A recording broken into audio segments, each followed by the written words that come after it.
আমরা নেক্সট রুলে যাই, খুব সময় নষ্ট না করে। নেক্সট রুলটা হচ্ছে ইকফা। ইকফার বেলায় দেখেন কি বলা আছে, নুন সাকিন will be slightly hide, slightly hide, slightly hide, এটা মাথায় রাখেন। উপরে কি লেখা আছে, নুন সাকিন ফলোড বাই 15 লেটার্স। কোন 15 লেটার? যেই 13টা আমরা শিখেছি সে 13টা বাদ দিয়ে। আমরা 13টা শিখেছি না? 6টা থ্রোট লেটার, 6টা হচ্ছে ইদঘাম লেটার, একটা হচ্ছে বা।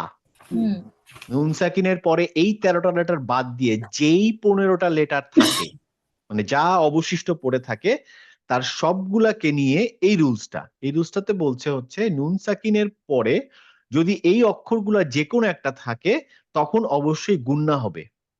গুন্নাটা হবে হচ্ছে 2 কাউন্ট, কিন্তু নুনের সাউন্ডটা হাইড হবে।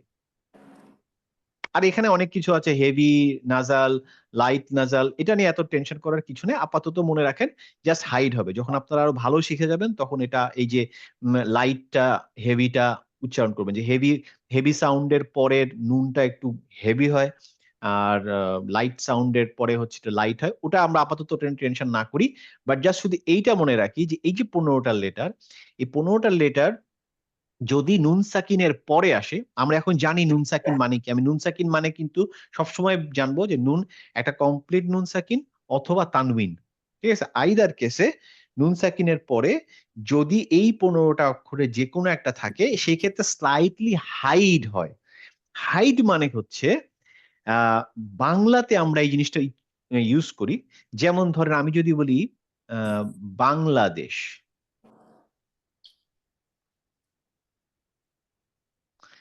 এইখানে যে অনেশ্বর, এটা যদি আপনি ইংলিশে লেখেন কি লেখেন? BAN, তাই না? বাংলাদেশ, তাই না? তার মানে নুন সাকিন এখানে একটা আছে, কিন্তু আমি উচ্চারণ করি কি বাং। তার মানে নুনটাকে আমরা গায়েব করে দিই। তার মানে নুনটাকে আমরা একটু হাইড করে ফেলি, কিন্তু উচ্চারণটা অনেকটা অনেশ্বরের মতো করি, বাং বাং বাং বাং, এরকম একটা উচ্চারণ হয়। হুম, এই জিনিসটা হচ্ছে ইকফা, এবং যতগুলো অক্ষর আছে সবগুলোতে আমরা এটা করবো। এবং মনে রাখতে হবে এটা 2 কাউন্ট গুণনা হবে। হুম, একটা কমন শব্দ বা সেন্টেন্স আছে যেখানে আমরা খুব বেশি ইউজ করি, সেখানে এই জিনিসটা আছে, এই রুলটা আছে। কেউ কি গেস করতে পারেন? খুব কমন ইউজ করি আমরা।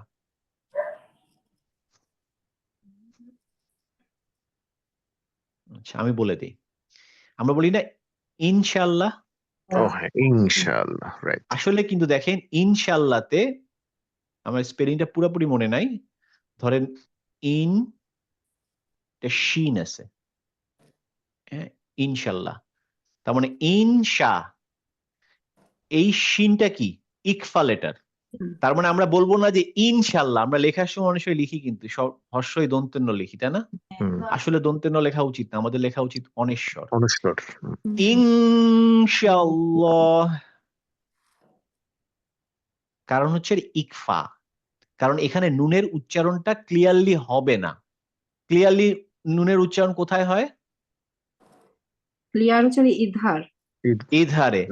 আমি বলেছিলাম যে ইধারে আমরা নুনের উচ্চারণ ক্লিয়ার করি, তাই না?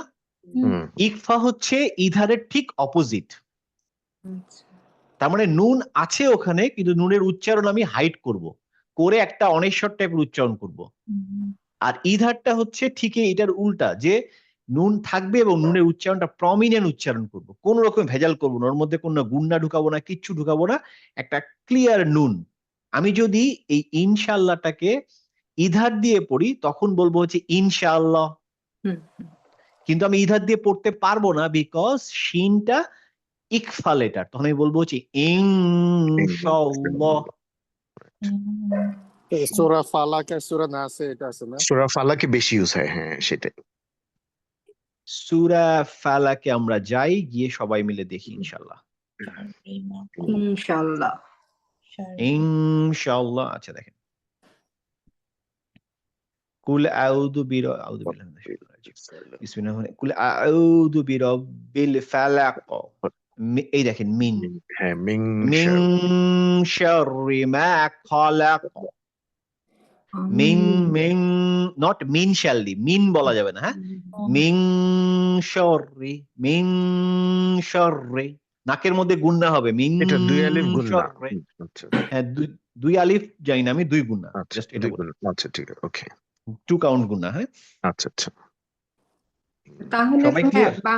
বাংলায় যারা এই সূরাগুলা লিখে আমাদের বাংলাদেশের বিভিন্ন বুকের মধ্যে, তা বাংলাদেশে তো দন্তান্ন আছে, অনিস্বারও আছে, তাহলে ওরা অনিস্বারটা ইউজ করে না কেন?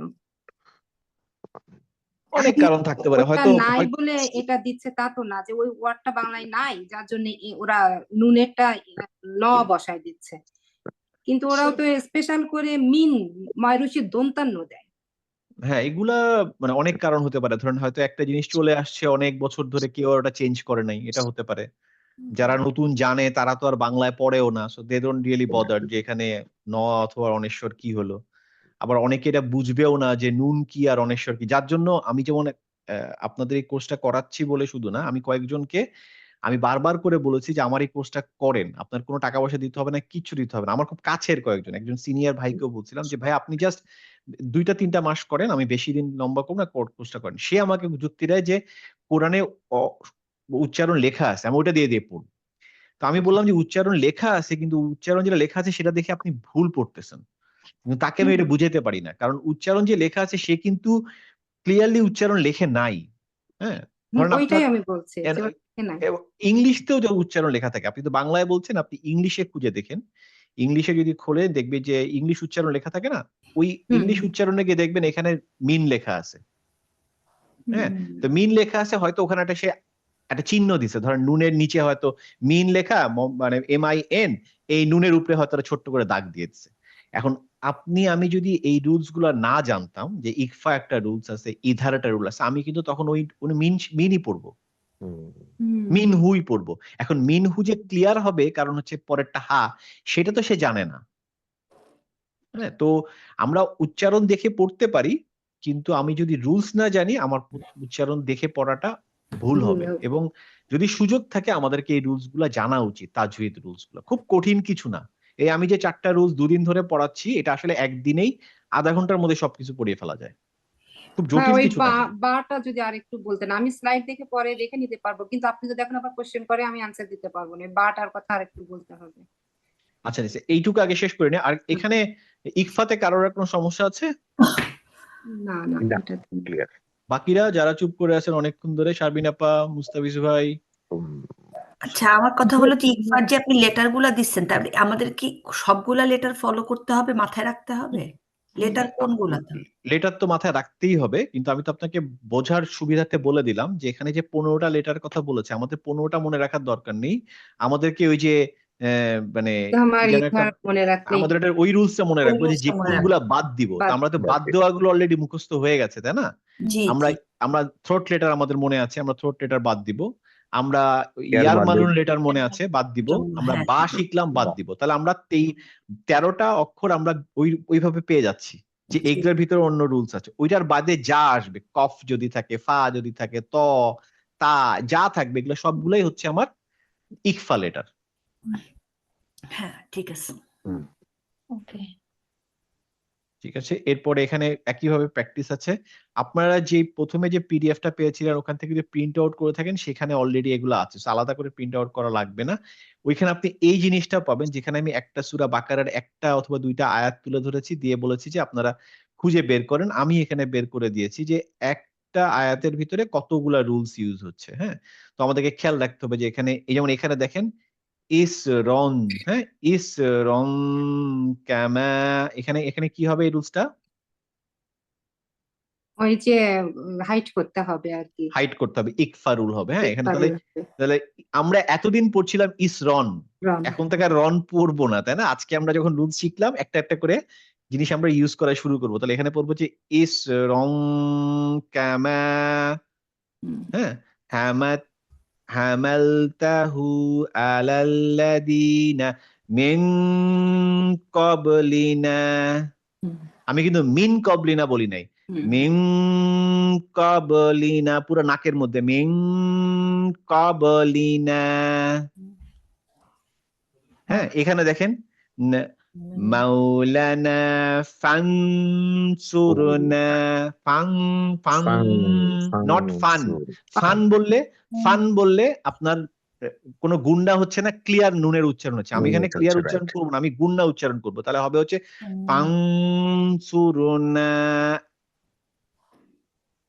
কিন্তু এখানে যখন উচ্চারণ করবো আহাদিম আহাদিম মির, এই নুনটা পড়ে যাবে মির রসুলিহি, মির রসুলিহি।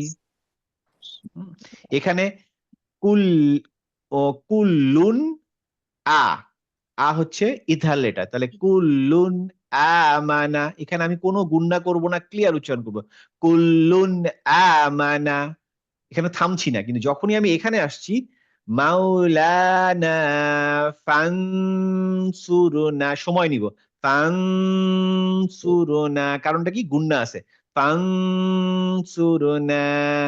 ওটা 2 আলিফ পরিমাণ মানে দুই গুণনাটা কাউন্ট, হ্যাঁ দুই দুই count। কাউন্ট সময় নিতে হবে নাকের মধ্যে। ফানসুরুনা, আপনি শুনলেই দেখবেন যে সময় নিচ্ছে সে, চট করে আর ছেড়ে ওই দিচ্ছে না। চট করে ছাড়াও যায় না যখন ওরকম সাউন্ডটা করা হয়। হ্যাঁ, কিন্তু তো করতে যেতে পারবেন যদি এই ইধার লেটার হয়। হ্যাঁ